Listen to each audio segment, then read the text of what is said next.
Welcome to the White Rabbit on Rumble. I'm the White Rabbit. Though I would love to do this on my Patreon channel, I have to do this on Rumble because this is urgent and we need as many eyes on this as possible.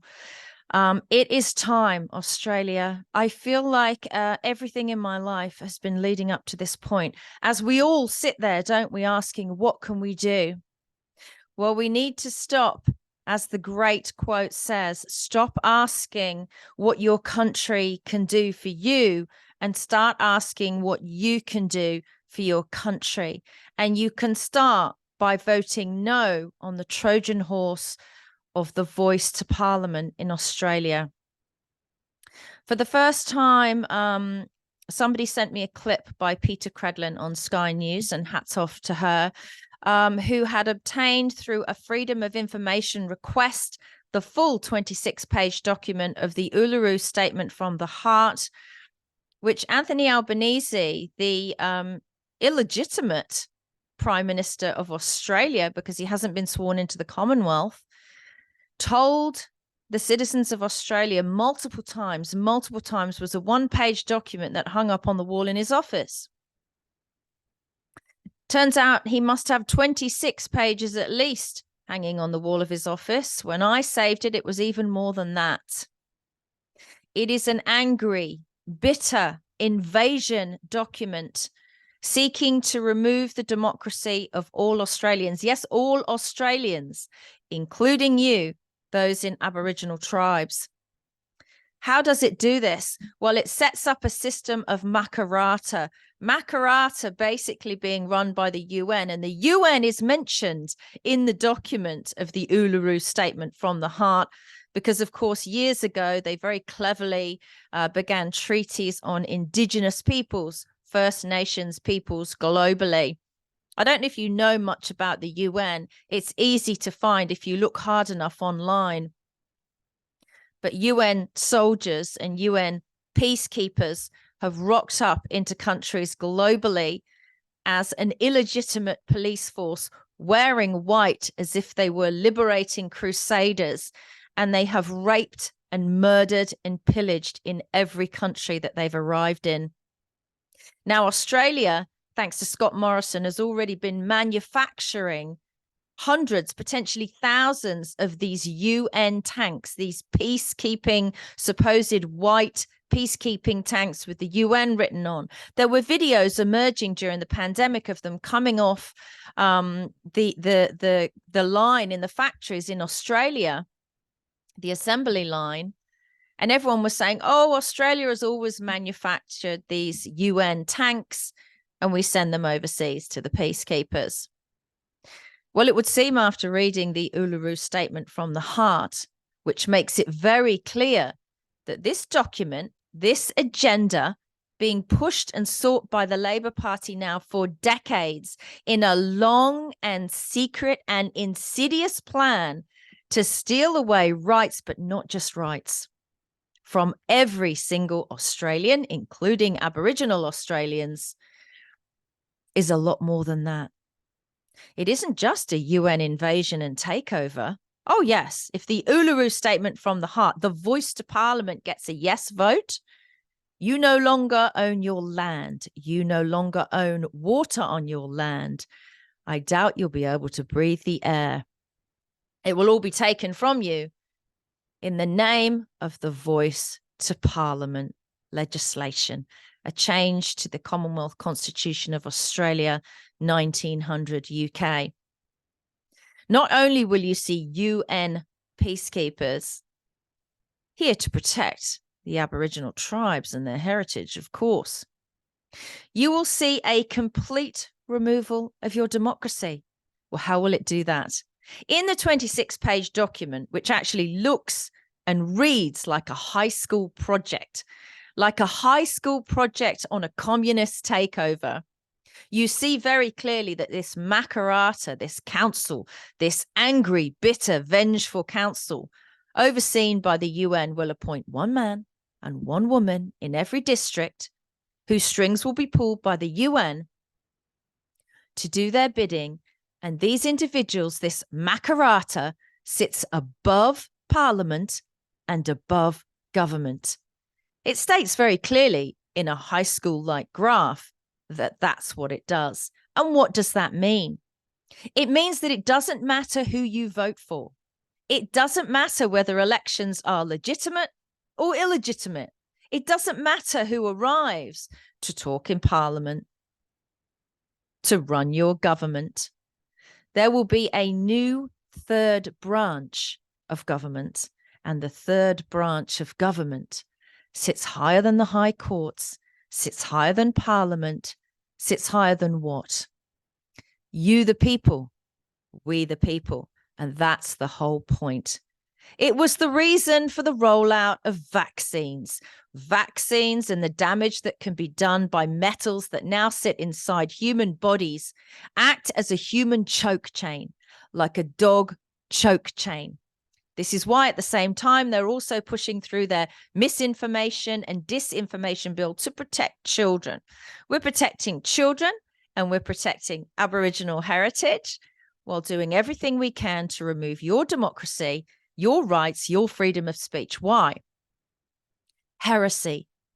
It will become heresy to call out the truth that this is an invasion by the one world government, the UN, that it's been planned for decades, that it subverts democracy. They will tell you that it doesn't.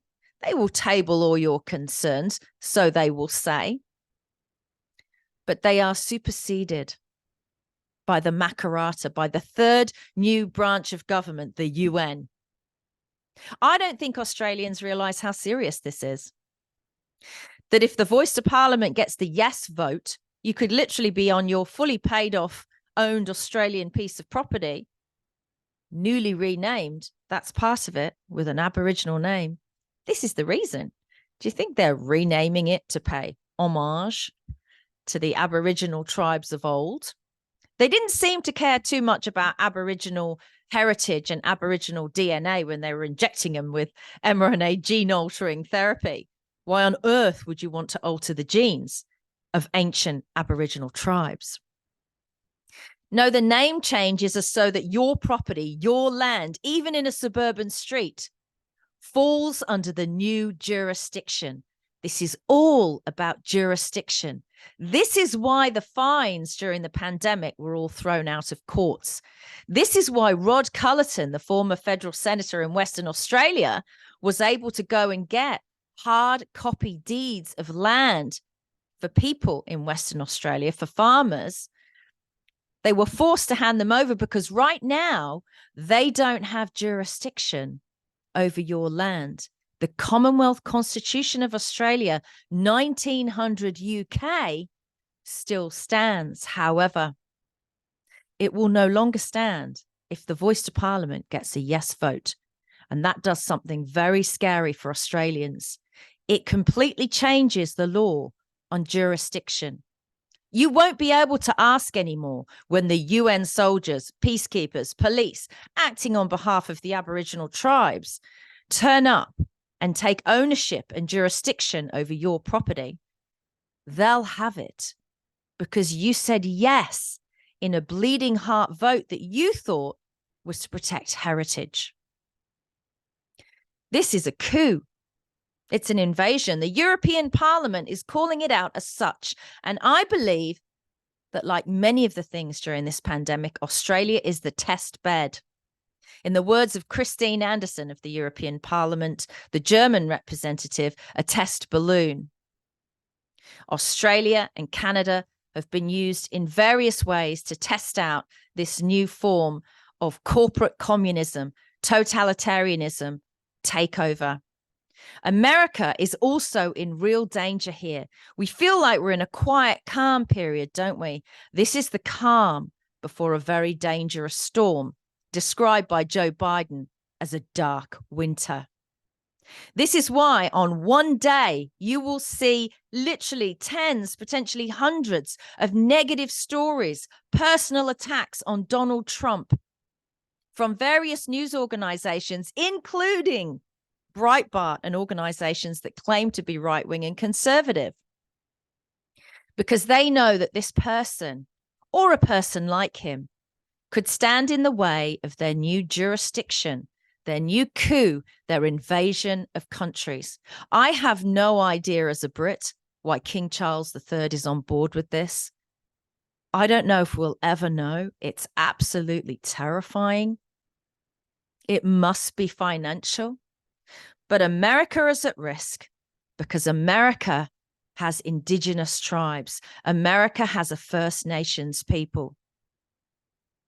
They will use and virtue signal that their welfare is the reason they need to be the parents at the table. They need to be the responsible third arm of government to make sure you respect those indigenous tribes. I think it was Ben and Jerry's ice cream that said the land should be given back to them, despite the fact that the head office of Ben and Jerry's ice cream in America is on stolen indigenous land in America.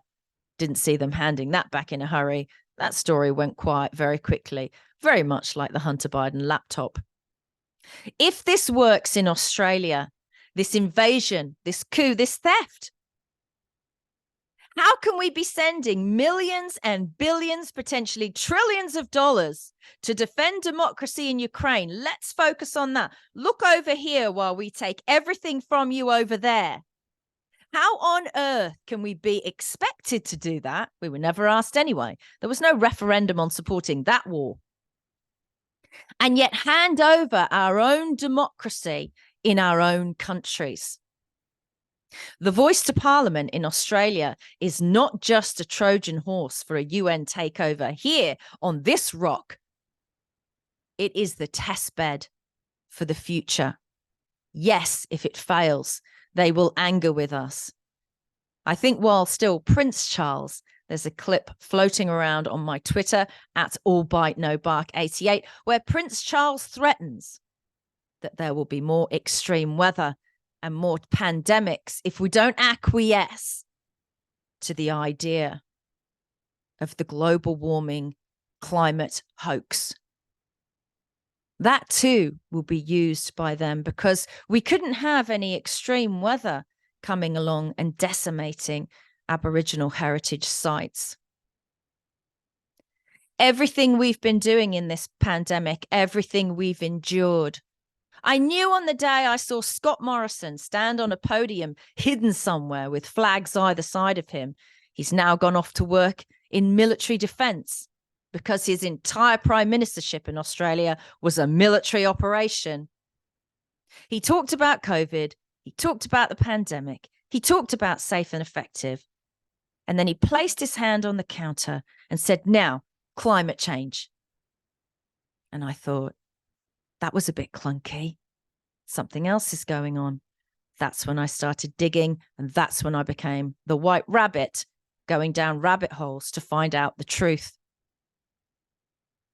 I will ask you again. Stop asking yourself, what can my country do for me? When will I get that great job? When will I get that dream house? When will all this end and go away? How many injections do I need to take? And start asking yourself, what can I do for my country? I'm not even Australian. I just live here. I used to be described by the press as an adopted Australian. This is a great nation, predominantly because of the people, the Australian people of all races and cultures. We're from everywhere. I'm British. My husband's Greek. My friends are from Vietnam, Malaysia, Germany, South Africa, America, and of course, from the Aboriginal tribes. This is a threat to us all. They want us to think that it's communism and totalitarianism, but it isn't. The UN represents the biggest corporate takeover of the planet, the one world government, the great reset that humanity has ever seen. It is insidious. It is a lie. Sky News, who always play it safe, called out the Australian Prime Minister's lies on the Peter Credlin show. The time to act is now. Stop worrying about Fashion Week. Stop worrying about your next holiday and your dog's skin rash. And for God's sake, wake up to the fact that there is an enormous problem here. It is no coincidence that this is happening at the same time that the banks globally are limiting your access to cash. They're even limiting how much cash you can pay in. They won't accept it unless you tell them where it came from. These things are not happening in vacuums. They are multiple arms, much like the coronavirus itself, the spike protein, multiple heads of an extremely toxic, venomous snake known as the One World Government, the UN, and they want Australia. They will destroy her. They will mine her within an inch of her life. She is the most energy efficient country on earth. Acres and acres of natural gas, despite Victorians and potentially the rest of Australia being denied access to that natural gas that doesn't need a coal-fired power station. It just needs to be delivered. But no, they're going to cut you off from that natural gas. You may not have it. It has a value and you don't deserve it. You're not worth it. Someone else in another country, probably China, will pay a much higher price for it. Rare earth minerals, lithium. These are the things they want from Australia. They want to take everything from the rock and the soil. And in order to do that, they need to get rid of what's standing in the way. You, Australians, and your democracy. I say again, ask not what Australia can do for you, but what you can do for your country. Please share this. Please warn everyone. We must vote no on the Voice to Parliament referendum, because if it goes through, there's no going back. This has been The White Rabbit. I'm The White Rabbit. I'll see you next time.